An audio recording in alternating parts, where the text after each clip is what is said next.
కలిసి ధ్యానం చేద్దాం. బైబిల్ ఉన్న వాళ్ళందరూ సంఖ్యాకాండము 20వ అధ్యాయం. సంఖ్యాకాండము 20వ అధ్యాయం. క్షమించండి, 12వ అధ్యాయం.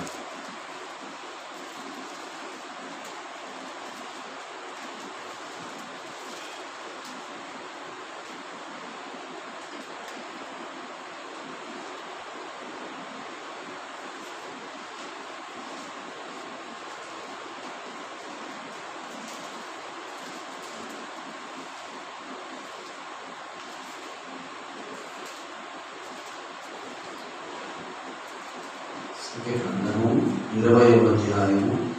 దయవుంచి సంఖ్యాకాండము 20వ అధ్యాయం.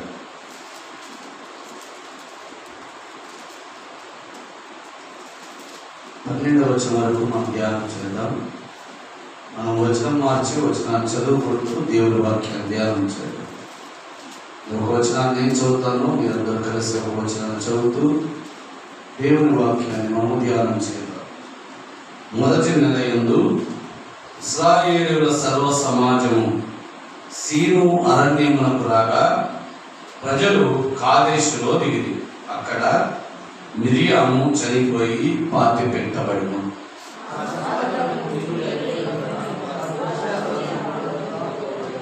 జనులు మోషేతో వాదించుచు, అయ్యో, మా సహోదరుడు యెహోవా ఎదుట చనిపోయినప్పుడు మేమును చనిపోయిన యెడల ఎంతో మేలు.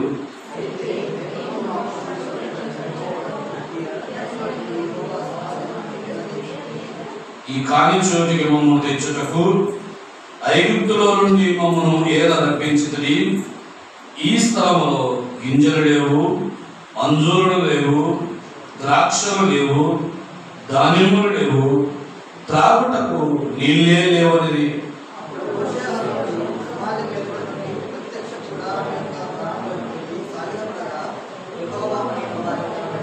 అంతటి యెహోవా మోషేకు ఇలాగున సెలవిచ్చెను, నీవును నీ కర్ర తీసుకుని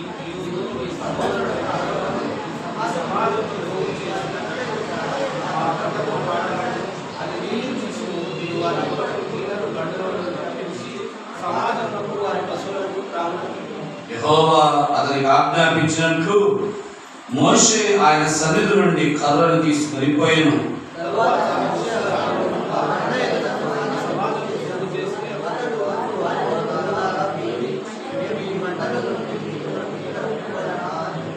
అప్పుడు మోషే తన చెయ్యి ఎత్తి 2 మార్లు తన కర్రతో బండను కొట్టగా నీళ్లు సమృద్ధిగా ప్రవహించెను. సమాజమును పశువులను త్రాగెను.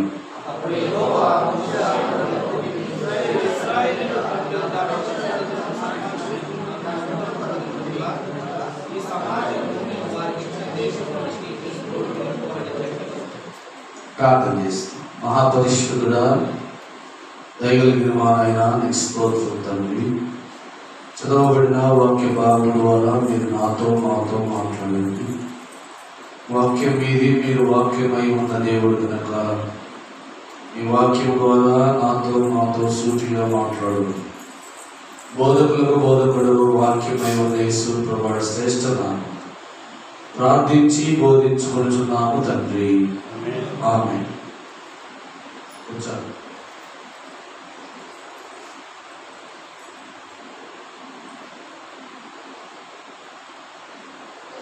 మనం చదువుకున్నటువంటి వాక్య భాగములో ఇశ్రాయేలీయులు సీను అనే అరణ్యమునకు వచ్చారు. ఈ అరణ్యములో వాళ్ళకి ఏం లేవంట, నీళ్ళ కొరకు ఒకటే గొంగల. అరణ్యంలో వాళ్ళు ఇంకా చాలా పెద్ద లిస్టు చెప్పారు. ఏమన్నారు? గింజలు లేవు, అంజూరులు లేవు, ద్రాక్షలు లేవు, దానిమ్మలు లేవు, త్రాగుటకు నీళ్ళే. అరణ్యంలో కాయలు గింజలు ఎక్కడి నుంచి వస్తాయి?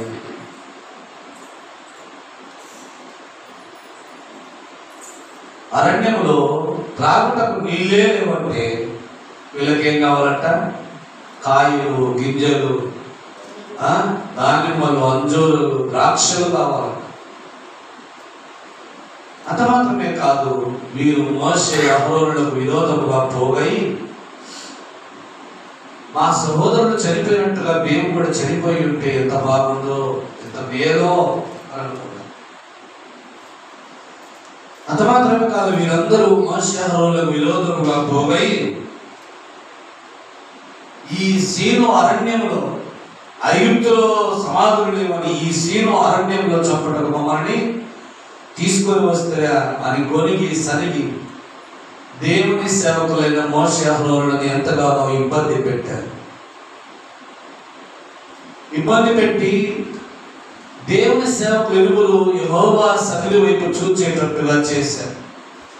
వారి ఇరువురు దేవుని సన్నిధికి వెళ్ళి, దేవా మేమేం చేయాలని ఆయన వైపు చూచినప్పుడు ఆయన వారితో మాట్లాడిన మాట, మీరిరువురు యెహోవా సన్నిధి నుండి మీ కర్రలు తీసుకొని వెళ్ళి ఆ బండతో ఏం చేయమన్నాడయ్యా? ఏం చేయమన్నాడు? మాట్లాడమన్నాడు. ఆ బండతో మాట్లాడండి, ఆ బండ నుండి జలములు వస్తాయి, తద్వారా జనులు, పశువులు, ప్రజలందరూ త్రాగి సంతృప్తి చెందుతారని దేవుడైన యెహోవా మోషే అహరోనులకు సెలవిచ్చేవాడు. ఇంత సనిగారు, ఇంత గొరిగారు, వీరు కూడా మనుషులే కదయ్యా. వీరేం చేశారంటే యెహోవా సన్నిధి నుండి తాను చెప్పినట్టుగా తమ కర్రను తీసుకొని దేవుడు చెప్పినటువంటి ఆ బండ యొద్దకు వెళ్ళి ఇశ్రాయేలు సర్వ సమాజమును పోగు చేసి వారిని ఒక మాట అన్నారు. ఏమన్నారు? ద్రోహులారా, ఈ బండ నుండి మీ కొరకు నీళ్లు రప్పించవలనా అని మోషే దేవుడు చెప్పినట్టుగా బండతో మాట్లాడకుండా తన కర్రలు తీసి బండను 2 మార్లు ఏం చేశాడంటే కొట్టాడు. ఎప్పుడైతే దేవుని మాట వినక మోషే బండను కొట్టాడో, దేవుని ప్రజల కొరకైతే నీళ్ళైతే వచ్చాయి, కానీ మోషేకు వచ్చిన శిక్ష మాత్రం ఒకసారి చూడండి. 12వ అధ్యాయం. అప్పుడు యెహోవా మోషే అహరోనులతో, మీరు ఇశ్రాయేలు కన్నుల ఎదుట నా పరిశుద్ధతను సన్మానించినట్లు నన్ను నమ్ముకొనక, ఏం సన్మానించినట్లు? ఆయన పరిశుద్ధతను, దేవదేవుని యొక్క పరిశుద్ధతను సన్మానించినట్లు, దేవదేవుని యొక్క పరిశుద్ధతను గౌరవించినట్లు, దేవదేవుని యొక్క పరిశుద్ధతను ఎదిగో మరి ఆ గౌరవించి మరి కనపరచినట్టుగా వీరిరువురు ప్రవర్తించలేదంట. వీరిరువురు దేవుని ఆజ్ఞ ప్రకారం నడుచుకోలేకపోయినందు చేత దేవుని పరిశుద్ధతను వీరేం చేయలేదంట? సన్మానించలేదు, గౌరవించలేదు. అందుచేత దేవుడు వీరితో అన్నాడు, మీరు నా పరిశుద్ధతను సన్మానించలేదు కనుక, నేను చెప్పిన ఆజ్ఞ ప్రకారం మీరు చేయలేదు కనుక, నా పరిశుద్ధతను మీరు సన్మానించలేదు, నన్ను గౌరవించలేదు, నన్ను మహిమపరచలేదు, నేను చెప్పినట్టుగా మీరు నడుచుకోలేదు కనుక, నేను ఇశ్రాయేలు వారి పితరులకు వాగ్దానం చేసిన ఆ రాజ్యంలోనికి మీరు జనులను తోడుకొని పోరని మోషే అహరోనులతో దేవుడు అన్నాడు. ఏం సన్మానించనందుకు? దేవుని యొక్క పరిశుద్ధతను సన్మానించడం, దేవుని యొక్క పరిశుద్ధతను గౌరవించనందుకు, దేవుని యొక్క పరిశుద్ధతను గౌరవించక, ఆయనను సన్మానించక, ఆయనను గూర్చినటువంటి చింత లేకుండా, ఆయన ఏం ఆజ్ఞాపించాడో దాని ప్రకారం జరిగింపకుండా వీరికి ఇష్టం వచ్చినట్టుగా వీరు చేసి, దేవుని యొక్క బండ నుండి నీళ్ళు వచ్చాయి కాబట్టి తాము దేవుని పని చేశామని వీళ్ళు అనుకుంటూ ఉన్నారు. దేవుడైతే అన్నారు, నా పరిశుద్ధతను మీరు ఏం చేయలేదు? సన్మానించండి. అయ్యా, మోషే అహరోనుల పరిస్థితి ఇలా ఉంటే మరి నీవు నేను దేవుని ఆజ్ఞను ఎన్నిసార్లు అతిక్రమించాను? దేవుని మాట వినకుండా ఎన్నిసార్లు దేవునికి ఆజ్ఞకు, దేవుని యొక్క మాటకు వ్యతిరేకంగా ప్రవర్తించారు? దేవుని యొక్క ఆజ్ఞ ప్రకారం జీవించకుండా, ఆయన మాట చొప్పున బ్రతకకుండా, ఆయన వాక్యాన్ని అనుసరించి జీవించకుండా మనం ఎన్నిసార్లు దేవుని యొక్క పరిశుద్ధతను సన్మానించక గౌరవించక ఎన్నిసార్లు మనం విడిచిపెట్టేశాము. మరి నిన్ను నన్ను ప్రభువు కూడా ఇలాగ మోషే అహరోనులను ప్రశ్నించినట్టుగా మోషే అహరోనులను ఇదిగో ఆ దేశానికి మీరు తోడుకొని పోరని ఆయన శాపం మన మీద ఉండినట్లయితే మనము మన గతి ఏమైపోతుందో. కాబట్టి ఇదిగో దేవుని ప్రజలారా, ఇదిగో దేవుని సంఘమా, దేవుని పరిశుద్ధతను సన్మానించినట్లు ఆయన మాటకు లోబడి ఆయన ఆజ్ఞను అనుసరించి నడిచేవారుగా ఉండవలనని ఆయన మన నుండి కోరుకుంటూ ఉన్నాడు. ఆయన పరిశుద్ధతను సన్మానించని మోషే అహరోనుల గతే వారికి వాగ్దానం చేసిన దేశంలో తోడుకొని పోవడంటే ఇదిగో ఆయన నుండి అతి పరిశుద్ధమైన స్థలములకు నేను వెళ్ళవలసి ఉన్నది. ఆయన మనకు వాగ్దానం చేశాడు, నేనున్న స్థలంలో మీరుగా ఉండలాగున నేను త్వరగా వచ్చి మిమ్మల్ని తీసుకొని పోతానని వాగ్దానం చేశాడు. అతి పరిశుద్ధులైన ఆయన నివసించే స్థలములలో ఆయన పరిశుద్ధతను సన్మానించని గౌరవించని ఏమాత్రము లెక్క చేయని నీవు నేను ఎలాగో ఆ పట్టణానికి వెళ్ళగలము. కాబట్టి దేవుని పరిశుద్ధతను సన్మానించినట్లుగా మనం ఏం చేయబద్దులమై ఉన్నాము? ఆయన ఆజ్ఞను నెరవేర్చబద్దులమై ఉన్నాం. ఆయన మాట వినవలసిన వారమై ఉన్నాం. ఇప్పుడు చాలా మంది బైబిల్ కనపడినప్పుడు, బైబిల్లో చూసినప్పుడు, బైబిల్ పట్టుకోవాల్సి వచ్చినప్పుడు, ఇంకా కొన్ని సందర్భాల్లో దేవుని మందిరములకు వెళ్ళవలసి వచ్చినప్పుడు తాము శరీర క్రియలన్నీ, శరీర పరిశుభ్రతలు, శరీర సంబంధమైనటువంటి పరిశుభ్రతలు, శరీర సంబంధమైనటువంటి ఆ యొక్క శుభ్రతను పాటించి తామేదో దేవుని గౌరవిస్తున్నాములే, తామేదో దేవుని సన్మానిస్తున్నాము అని తాము అనుకుంటూ ఉన్నారు. తామేదో దేవుని ఎందుకు భయభక్తులు కలిగి ఉన్నామన్నట్టుగా వారు అనుకుంటూ ఉన్నారు.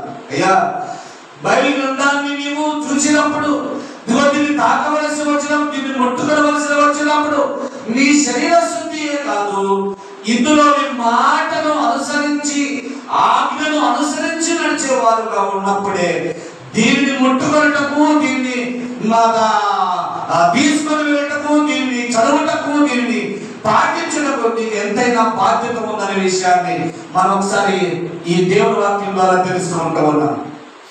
కాబట్టి దేవుని మాట ఎవరు వినలేదో, దేవుని ఆజ్ఞను ఎవరు అతిక్రమిస్తున్నారో వారు దేవుని యొక్క పరిశుద్ధతను ఏం చేయడం లేదు, సన్మానించడం లేదు.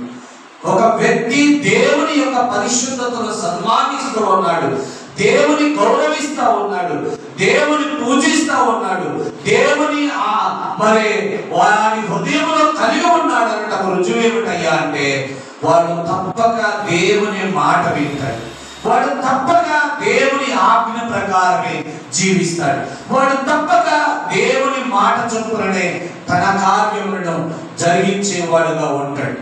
కాబట్టి దేవుని పరిశుద్ధతను సన్మానించినట్లు ఆయన మాటను విని ఆయన ఆజ్ఞలను గైకొనేవారుగా ఉండాలని నీ నుండి నా నుండి ఆయన కోరుకుంటూ ఉంటాడు. రెండవది, ఇంకా మనము ఆయన్ని ఏ విధంగా సన్మానించాలని కొన్ని విషయాలు మాత్రం మనం చూసుకొని ముందుకు వెళ్ళిపోతాం. లేవియకాండం 26వ అధ్యాయం.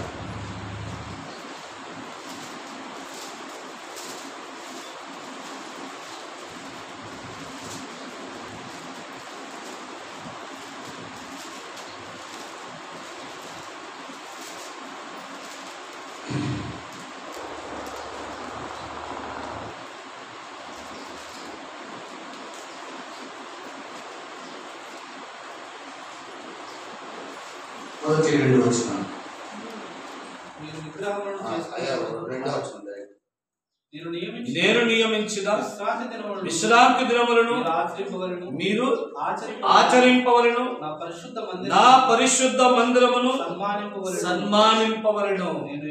నేను యెహోవా. ఏం సన్మానించాలంట? ఆయన పరిశుద్ధ మందిరమును సన్మానించాలి, దేవుని యొక్క పరిశుద్ధతను సన్మానించాలి. రెండవది, దేవుని యొక్క మందిరమును, దేవుని యొక్క పరిశుద్ధ మందిరాన్ని కూడా ఏం చేయాలయ్యా? సన్మానించాలి. ఒక వ్యక్తి దేవుని యొక్క పరిశుద్ధ మందిరమును సన్మానించుచున్నాడు లేదా గౌరవించుచున్నాడు అని మనకు ఎట్లా తెలుస్తుందయ్యా? ఎట్లా తెలుస్తుంది? అయ్యా, నీవు నేను దేవుని మందిరానికి వచ్చే సమయాన్ని బట్టి తెలుస్తాను. నీవు నేను దేవుని మందిర నియమములను ఎంత పాటిస్తున్నావో దాన్ని బట్టి తెలుస్తాను. ఆరాధన సమయం 10 గంటల కంటే 11 గంటలకు 11:30కు వచ్చి ప్రభువును ఆరాధిస్తూ నేనేదో దేవుని మందిరాన్ని, దేవుని పరిశుద్ధ మందిరాన్ని గౌరవిస్తున్నానులే, దేవుని పరిశుద్ధ మందిరానికి నేను వెళ్తున్నానులే అని భ్రమలో ఉండవద్దు. దేవుని మందిరాన్ని సన్మానించేవాడు, దేవుని పరిశుద్ధ మందిరమును సన్మానించేవాడు ఏం చేస్తాడయ్యా? కొన్ని విషయాలు మాత్రం ఉన్నాయి. ఒక వాక్యాన్ని చూపించి నేను ముందుకు వెళ్ళిపోతాను. అపోస్తల కార్యం 2వ అధ్యాయం. ఇది మనకందరికీ తెలిసినటువంటి మాట. దేవుని పరిశుద్ధ మందిరమును సన్మానించినట్లు ఆది సంఘం అనుసరించినటువంటి మార్గాన్ని దేవుని వాక్యం ద్వారా మనం తెలుసుకుంటున్నాం. అపోస్తల కార్యం 2వ అధ్యాయం 42వ వచనం. వీరు అపోస్తలుల బోధయందును సహవాసములను రొట్టె విరుచుటయందును ప్రార్థన చేయుటయందును ఎట్లా సన్మానించారంట? ఆది సంఘము ఎట్లా సన్మానించిందట? దేవుని సంఘాన్ని, పరిశుద్ధ మందిరం ఎట్లా సన్మానించిందట?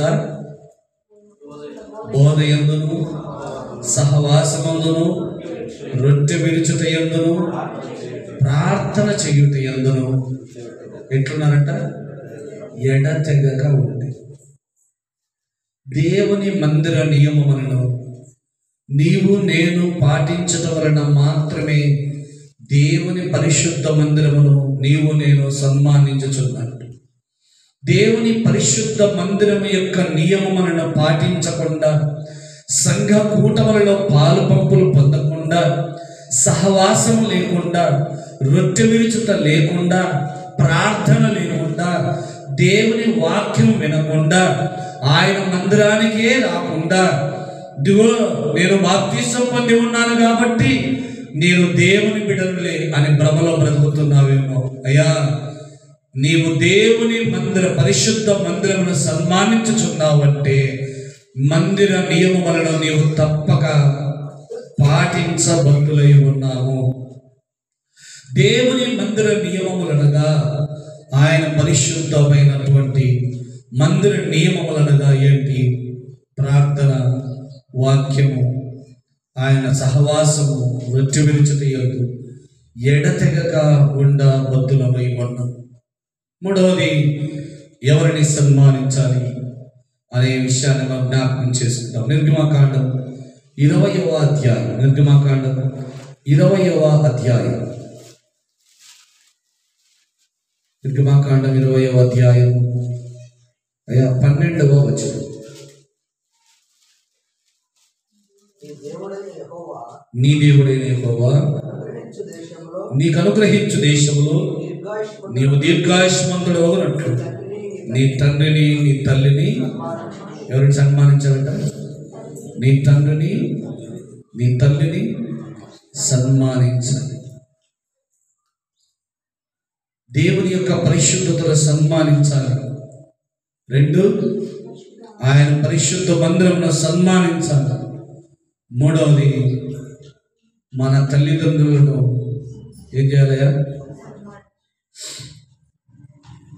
ఇంకొక అడుగు ముందుకేసి చాలామంది దేవుని వలె తల్లిదండ్రులను పూజించేవారు కూడా ఉన్నారు.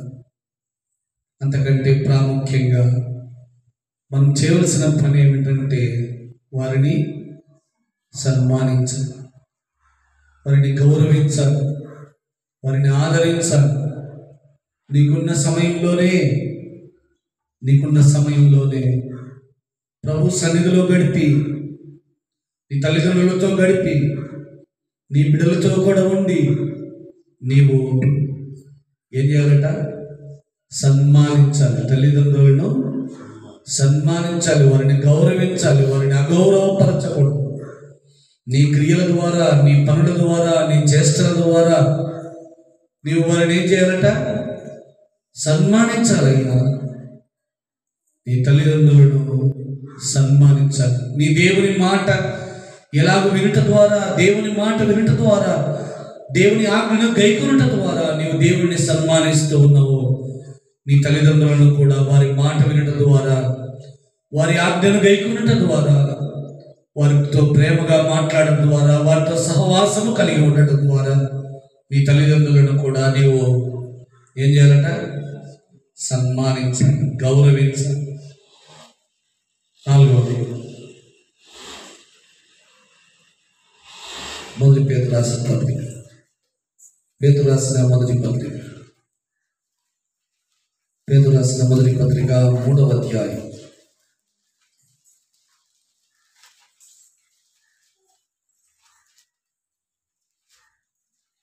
పేతురు రాసిన మొదటి పత్రిక 3వ అధ్యాయం 7వ వచనం. అటువలనే పురుషులారా, జీవమను కృపావరములో మీ భార్యలు మీతో పాలివారై ఉన్నారని ఎరిగి ఎక్కువ బలహీనమైన ఘటమని భార్యను సన్మానించి మీ ప్రార్థనలకు అభ్యంతరము కలుగుకుంటున్నట్లుగా జ్ఞానం చొప్పున వారితో కాపురము చెయ్యి. ఎవరు సన్మానించారట? భార్యలను సన్మానించాలి. లోకంలో ఒక చిన్న చూపు భార్య అంటే. ఆమెకేం తెలుసు? వాళ్ళకేం తెలుసు? వాళ్ళు వంటగదిలోనే ఉండాలి, వారి ఇల్లు శుభ్రం చేయాలి. అందుకే మనం చూడండి, లోకంలో కూడా ఆడపిల్లలు కలిగినటువంటి తల్లిదండ్రులు కూడా మొదటి నుంచి ఆడపిల్లలు సామాన్లు అడిగేది అవి చేయమని ఇవి చేయమని చెప్తారు, కానీ అబ్బాయికి చెప్పరు. ఏంటి? అలా ఉండాలని కాదు, అయ్యా వారు బలహీనమైన ఘటమని ఎంచి ఏం చేయాలంట? వారిని కూడా సన్మానించాలి, గౌరవించాలి. వారి సలహాలు, వారి సూచనలు తీసుకోవాలి. ఒకవేళ ఆమె ఇష్టం చొప్పుననే, ఆమె ఇష్ట ప్రకారమే నువ్వు చేయకపోయినా పర్వాలేదు, కానీ సలహా తీసుకొని అంతిమ నిర్ణయం నీదైనా ఒక నిర్ణయం చేసేటప్పుడు నీ భార్యతో దాని గురించి చర్చించి ఆమె ద్వారా ఒక సలహా తీసుకొని నీవు ఆమెను కూడా సన్మానించబద్దులమై ఉన్నావు. దేవుని పరిశుద్ధతను సన్మానించాలి, పరిశుద్ధ మందిరంలో సన్మానించాలి. 3వది తల్లిదండ్రులను సన్మానించాలి. 4వది భార్యను కూడా సన్మానించాలి. భార్యను సన్మానించగా అగౌరవపరచకూడదు. ఎప్పుడైనా నీ బంధువుల మధ్య, నీ స్నేహితుల మధ్య అనేక మార్లు వారిని అగౌరవపరుస్తూ మాట్లాడుతూ ఎప్పటికీ అది తగదు. వారు బలహీనమైన ఘటమని ఎంచి ఏం చేయాలంటే మనము భార్యను సన్మానించాలని తెలియజేస్తూ ఆఖరుగా నేను ఒక మాట చెప్పి నేను ముగించేస్తాను. తిమోతికి రాసిన మొదటి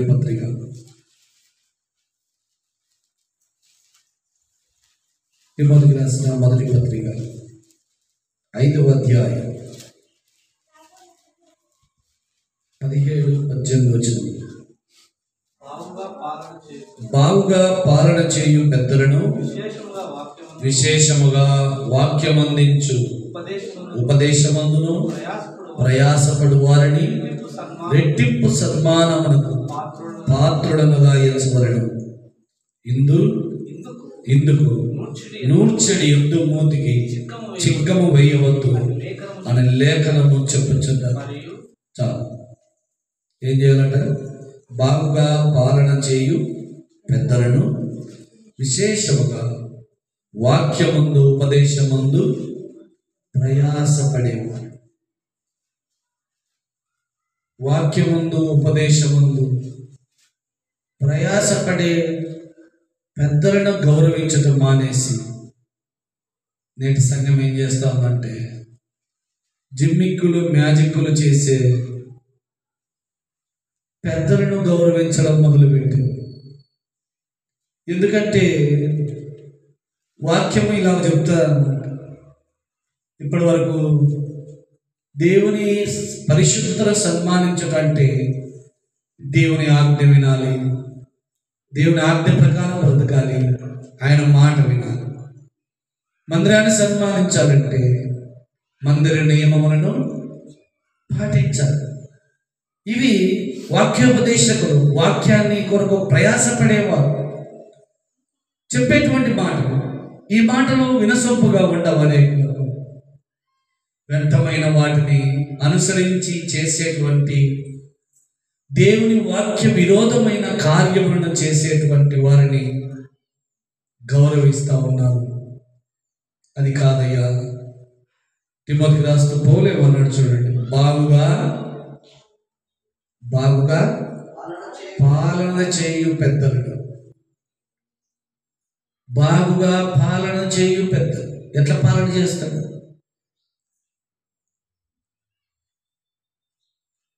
ఇప్పుడు ఒక దేశపు రాజు, మా గ్రామంకే అనుకో, మన గ్రామానికి ఒక రాజు.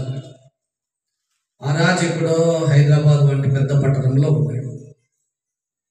ఆయన బాగుగా పాలన చేస్తాడా?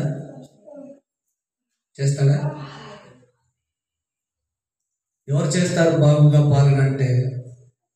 మన గ్రామంలో మనతో కూడా ఉండి మన కష్ట సుఖాల్లో, మన వ్యాధి బాధల్లో మనతో కూడా పాలు పంపులు పొందేవాడు, మంచి పాలన చేసేవాడు.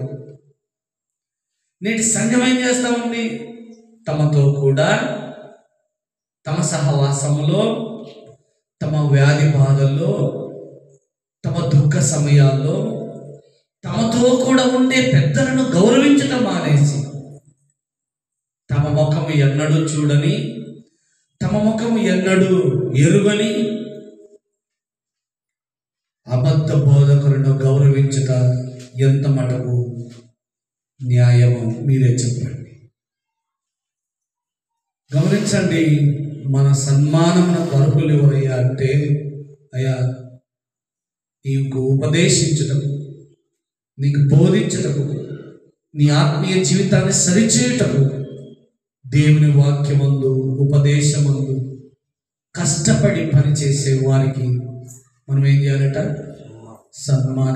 సన్మానించడం అంటే మళ్ళీ శాపాలు కప్పి పూలహారాలు వేసేదనుకుంటే,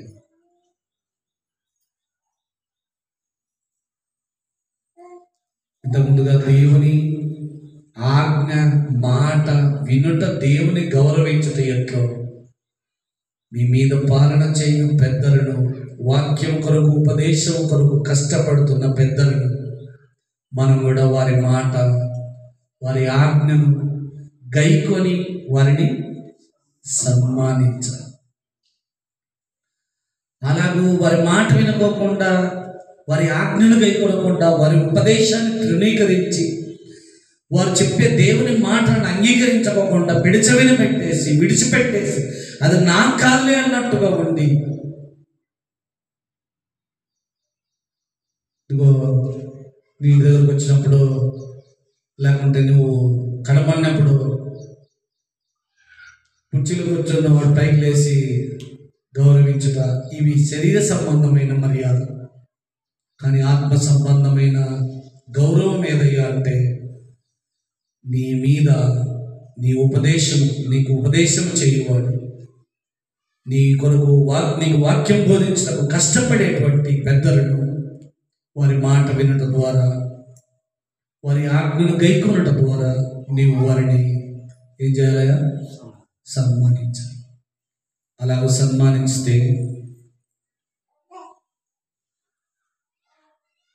సన్మానించమని దేవుని వాక్యం సెలవిస్తుంది. అందుకే కొరింథీయులు రాస్తూ వారికి ఒక వివాదం వచ్చింది. కొరింథీయులు చూడండి, ఆ మాట నేను చెప్పి దాన్ని ముగించేస్తాను. కొరింథీయులకు రాసిన పత్రిక, మొదటి కొరింథీయులకు రాసిన పత్రిక, కొరింథీయులకు రాసిన అపోస్తలుడైన పౌలు కొరింథీయులకు రాసిన మొదటి పత్రిక 9వ అధ్యాయం.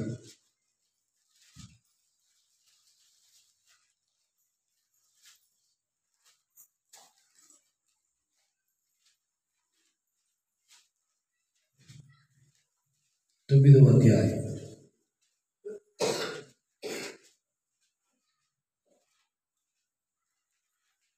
11వ వచనం చదువు. మీ కొరకు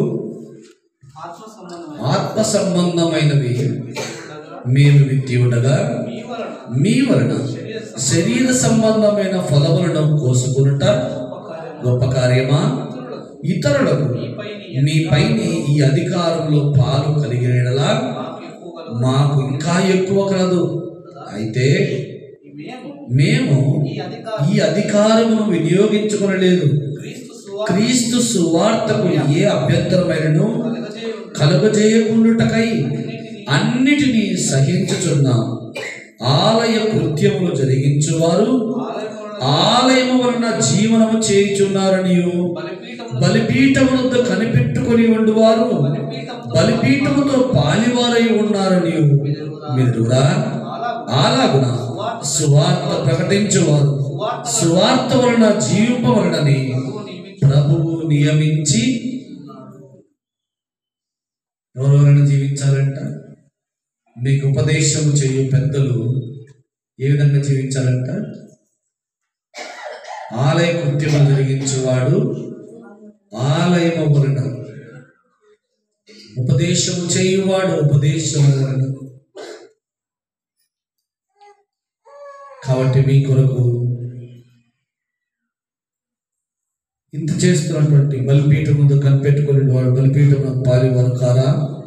అలాగున సువార్త ప్రకటించువారు సువార్త వలన జీవింపవలనని ప్రభువు నియమించి ఉన్నాడు.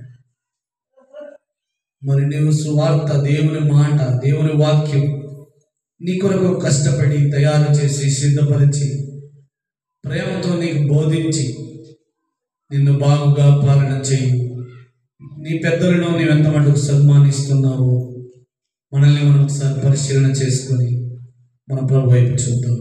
దేవుడి కొద్ది మాటలు మన నిమిత్తమై దీవించును గాక.